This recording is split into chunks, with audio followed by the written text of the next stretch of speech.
कक्षा 8 की आपकी जो पुरानी वाली पुस्तक है उसमें 9.2 है आपकी प्रश्नावली, नई वाले में 8.2 है। उसके हम दूसरे वाले क्वेश्चन को इसमें सॉल्व करते हैं। इसमें लिखा है कि निम्नलिखित पदी, एक पदी जो है, यानी यहाँ पर एक पद दिखाई दे रहा है, देखो यहाँ पर केवल P है और उसके बाद कॉमा लग के दूसरे Q है, यानी यहाँ पर भी एक पद है और यहाँ पर भी एक पद है। तो उन्होंने कहा है कि रूप में लंबाई एवं चौड़ाई, यानी कि इसको अगर हम लेंथ माने और इसको अगर हम ब्रीथ माने, कोई हमारे पास एक त्रिभुज है, इस तरीके का कोई त्रिभुज है, सॉरी त्रिभुज नहीं, आयत है, यानी रेक्टेंगल है अगर आपका, ठीक है कि नहीं, तो उसकी लंबाई कितनी है आपकी P है और चौड़ाई कितनी है आपकी Q है। तो आपको करना क्या है, इन आयतों का यानी इन रेक्टेंगल्स का आपको क्षेत्रफल यानी एरिया आपको प्राप्त करना है, यानी लंबाई ये हो यानी लेंथ ये हो और चौड़ाई यानी ब्रीथ ये हो। तो हम सभी जानते हैं कि अगर लेंथ हमारी P दी गई हो, ब्रीथ हमारी जो है Q दी गई हो, यानी लंबाई P और आपकी चौड़ाई Q हो, तो हम जानते हैं कि एरिया रेक्टेंगल का क्या होता है, लेंथ इंटू ब्रीथ, यानी जो क्षेत्रफल होता है वो लंबाई गुणे चौड़ाई होता है। तो हम क्या करेंगे, लंबाई कितनी थी आपकी P लिखेंगे गुना ब्रीथ यानी Q, तो P और Q का गुणा होगा तो PQ आ जाएगा। कहना सर क्यों, इसमें 1 2 3 4 5 6 तो है ही नहीं। सुनो, यहाँ आगे एक माना जाएगा और यहाँ पर भी एक माना जाएगा, एक का गुना एक होगा तो एक ही आता है, और एक हम लिखें या ना लिखें तब भी वहाँ पर एक माना जाता है, ठीक है कि नहीं, उसको लिखने की आपको आवश्यकता होती नहीं है। ऐसे ही आपका ये भी, चलो वो तो हिंदी के लिए, तो सेम आंसर आपका यहाँ पर आया है, ठीक है। चलिए अब दूसरा वाला, यहाँ पर ये जो आपके पास कोई एक आयत है, कोई आपके पास रेक्टेंगल है, उसकी लंबाई है 10 मीटर और चौड़ाई है आपकी 5, 1 मिनट मीटर नहीं है ये 10 m यानी 10 m, और जो उसकी चौड़ाई है वो है 5n, ठीक है। चलो क्योंकि m से हमेशा याद आ जाता है कि मीटर को 10 आ जाता है, तो मैंने वहाँ पर मीटर बोल दिया उसको। चलिए तो लेंथ लिखेंगे हम 10 मीटर है और ब्रीथ लिखेंगे, सॉरी लेंथ लिखेंगे हम 10 m और ब्रीथ जो है वो लिखेंगे हम 5n, और हम जानते हैं एरिया का फॉर्मूला लेंथ इंटू ब्रीथ होता है, तो 10 m गुना 5n कर देंगे हम।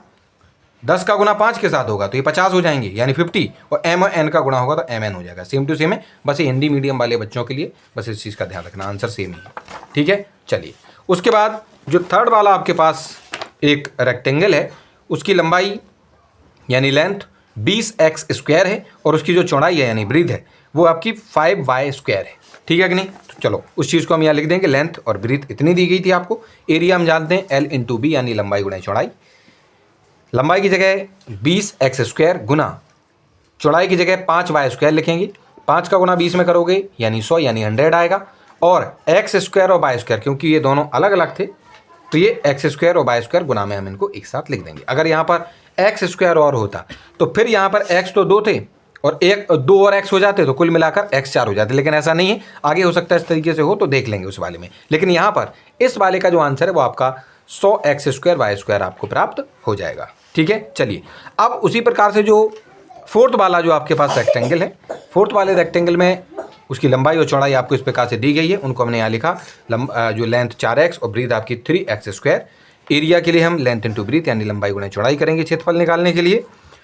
लंबाई की जगह 4x गुना चौड़ाई की जगह आप 3x² लिखेंगे। देखिए 3 का गुना पहले आप 4 में करेंगे तो 12 आएंगी, और x 2 है और यहाँ पर 1 और x है, इन दोनों को जोड़ देंगे तो 2 और 1 3 यानी x आपके 3 हो जाएंगे, ठीक है कि नहीं। तो 12x³ यानी 12x³ आपका जो है इसका क्षेत्रफल यानी जवाब आपको प्राप्त हो जाएगा।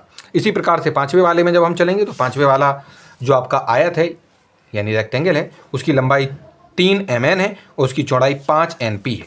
इसको हम यहाँ पे लिख लेंगे, जो उसकी लंबाई और चौड़ाई आपको पता है यानी लेंथ और ब्रीथ जो आपको मालूम है। क्षेत्रफल का फॉर्मूला लगाएंगे एरिया का, लेंथ इंटू ब्रीथ, उन दोनों की वैल्यूज़ को यहाँ रखेंगे। 4 का गुणा 3 में करेंगे आपका 12 जवाब होगा, और इसमें देखिए n का गुणा n में होगा। देखिए यहाँ पर क्योंकि n है और उसका गुणा n के साथ हो रहा है तो n⁻2। m के लिए यहाँ कुछ था नहीं क्योंकि गुणा होना था तो m की जगह m ही लिख देंगे, और p के लिए भी कुछ यहाँ पर नहीं था इसलिए उसको हमने p को अकेला लिख दिया है।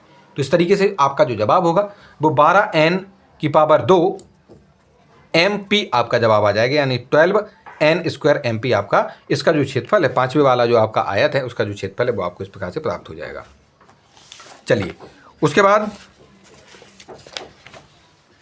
तो इसी तरीके से ये वाला जो सेकंड वाला क्वेश्चन भी आपका सॉल्व हो चुका है।